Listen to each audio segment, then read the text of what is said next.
High students, உங்களுக்கு விஷாரத் பூர்வார்த்த ஸ்டூடெண்ட்ஸுக்கு first பேப்பரில் 3rd கொஸ்டினுக்கு டிப் பண்ணி இம்பார்ட்டன்ட் போட்டுக்கிட்டு இருக்கோம். 2 இம்பார்ட்டன்ட் போட்டிருக்கோம்.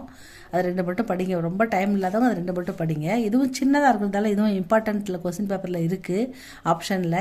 இது குட்டியாக ஒரு 2 பேராக தான் இருக்குது பாருங்கள். அதனால் இதையும் போட்டு விட்றோம். உங்களுக்கு எது படிக்க ஈஸியாகுதோ அதை படிச்சிங்க ஸ்டூடெண்ட்ஸ். விஞ்ஞாபன் और மனோவிஞ்ஞான், அதாவது விஞ்ஞாபன் அப்படின்னா விளம்பரம், அட்வர்டைஸ்மெண்ட்டு. மனோவிஞ்ஞான்னா நம்முடைய மனநிலை, நம்முடைய உளவியல், நம்ம மனதும் இந்த விளம்பரமும் அப்படின்ற தலைப்பில் தான் இதை எழுதியிருக்காங்க. விஞ்ஞாபன் கா व्यवसाय, विज्ञापन का व्यवसाय मनुष्य के मनोविज्ञान पर ஆதாரித்து அதாவது இந்த விளம்பரம் மனிதனுடைய மனநிலை அடிப்படையாக கொண்டு இருக்குது அப்படின்னு சொல்கிறாங்க. ஏன்னா திரும்ப ஒரு விளம்பரத்தை படிக்கும்போது அவன் மனநிலையில் என்ன மாற்றம் ஏற்படுதுன்றத சொல்கிறதுக்காக தான் இப்படி சொல்கிறாங்க. விஞ்ஞாபன்னா விளம்பரம். அந்த விளம்பரம் விவசாயம். அந்த விளம்பரத்தின் நிலைமை என்ன, மனுஷியக்கே மனிதனை மனோவிஞ்ஞான், அந்த மனதின் உள்ளத்தை எப்படி ஆதாரித்துக அவனுடைய மனநிலையை ஆதாரித்து தான் இந்த விளம்பரங்கள் வருகின்றன அப்படின்னு சொல்கிறாங்க. ஏக் ஹி பாத், ஒரு விஷயம் கோ பார் பார் ககத்தே ரகத்தே பர், ஒரு விஷயத்தை ஏக் ஹி பாத்னா ஒரு விஷயத்தை பார் பார்னா அடிக்கடி திரும்ப திரும்ப ககத்தே ரகனே பர் சொல்லிக்கிட்டே இருந்தா வகு பாத் அந்த விஷயம் சாஹே சோட்டி பி ஹோ, அதாவது அது பொய்யா இருந்தாலும் உண்மை மாதிரி ஆயிடும். சோட்டி பி ஹோ, அது பொய்யா இருந்தாலும் சாஹே உண்மை அப்படின்ற அளவுக்கு வந்துடும். திரும்ப அந்த விளம்பரத்தை பார்க்கும்போது மக்களுக்கு அது சரியில்லை, அது ஒரு பொய்யான ஒரு விஷயமா இருந்தால் கூட அது உடம்புக்கு நல்லது இல்லை அப்படின்னு தெரிஞ்சால் கூட நல்லது போல் அது மக்கள் பயன்படுத்த ஆரம்பிச்சிடுவாங்க அப்படின்னு சொல்கிறாங்க. லேக்கின் லோகு உஸ்பர் விஸ்வாஸ் கர்னே லகுத்தேங்க, அது ஆரம்பத்தில் இது சரியில்லை, இது நல்லதில்லை உடம்புக்குன்னு தோன்றது. திரும்ப அந்த விளம்பரம் சொல்லிக்கிட்டே வரும்போது அதை பார்க்க படிக்க அவங்களுக்கு அது மேலே நம்பிக்கை வந்துடுது. அதை வாங்கணும், அப்படி அது மேலே நம்பிக்கை வாங்கணுன்ற எண்ணத்துக்கு மக்கள் தள்ளப்பட்டுடுறாங்க. அவங்க மனநிலை மாறி போகுது அந்த அளவுக்கு அப்படின்னு சொல்கிறாங்க. அதுதான் மனோவிஞ்ஞான்னா உளவியல். அந்த மனிதனின் மனம் திரும்ப ஒரு விஷயத்தை கேட்கும்போது அந்த பொய் கூட உண்மையாயிடுது.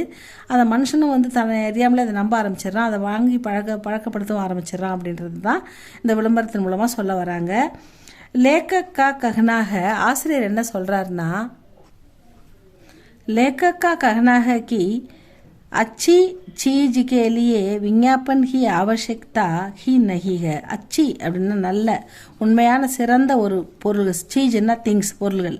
ஒரு சிறந்த பொருளுக்கு கேலியே, ஒரு சிறந்த நல்ல பொருளுக்கு விஞ்ஞாபன் விளம்பரம் கி ஆவசியக்தா விளம்பரப்படுத்த வேண்டும் என்ற அவசியம் நஹிக இல்லை, தேவையில்லை. நல்ல விஷயத்துக்கு விளம்பரம் தேவையில்லை. லேக்கின் ஆஜுக்கே யுகமே, இந்த யுகத்தில் அச்சி நல்ல பொருள் கூட சீஜிக்கேலியே நல்ல பொருளுக்கு கூட விஞ்ஞாபன் ஹி ஆவசியக்தா படுத்திக விளம்பரப்படுத்த வேண்டியது அவசியமாகிவிட்டது. நல்ல பொருளாக இருந்தாலும் அதுக்கும் விளம்பரம் தேவைப்படுது, அப்போ தான் மக்கள்கிட்ட அது போய் சேருது அப்படின்ற மாதிரி சொல்கிறாங்க. அகர் விஞ்ஞாபன் ந தேங்கே, அதாவது விஞ்ஞாபன் இல்லை, அட்வர்டைஸ்மெண்ட் இல்லைன்னா தோ புரி चीज़ें विज्ञापन के कारण, அதாவது அகர் விஞ்ஞாபன் ந தேங்கி, அதாவது விஞ்ஞாபன் கொடுக்கலனா கூட கெட்ட பொருளை ஒரு கெடுதலான ஒரு பொருளை கூட புரி சீஜே விஞ்ஞாபன் கே காரணம் விளம்பரத்தின் மூலமாக விளம்பரத்தின் காரணமாக லோக்கு பிரிய பன் ஜாயேகி, அதை மக்களுக்கு பிடித்த ஒரு பொருளாக மாற்ற முடியுது அவங்களால, விளம்பரதாரரால்.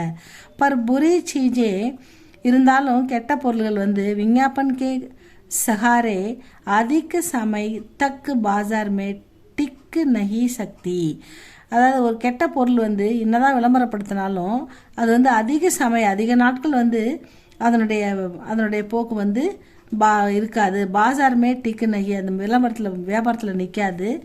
ஏன்னா ஏனென்றால் ஏக் தின் ஒரு நாள் கலை குல்கி ஜாயேகி, அது கண்டுபிடிச்சிருவாங்க மக்கள். கலை குல்னா கண்டுபிடிக்கிறது, அது தப்பானது, அது உடம்பு கெட்டு போகுது, இது சரியில்லைன்ற விஷயத்த மக்கள் கண்டுபிடிச்சிடுவாங்க. அப்படி தெரிகிற வரைக்கும் அதனுடைய மார்க்கெட்டில் இருக்கும், அது தெரிஞ்ச வரைக்கும் அது போயிடும். கெட்ட பொருளை விளம்பரப்படுத்தி இப்படி ஃபோர்ஸ் பண்ணி விற்றுருவாங்க, தெரியாதவங்க அதை வாங்கிடுவாங்க. நல்ல பொருளுக்கு விளம்பரம் தேவையில்லை அப்படின்றது இந்த ஆசிரியரோட கருத்து.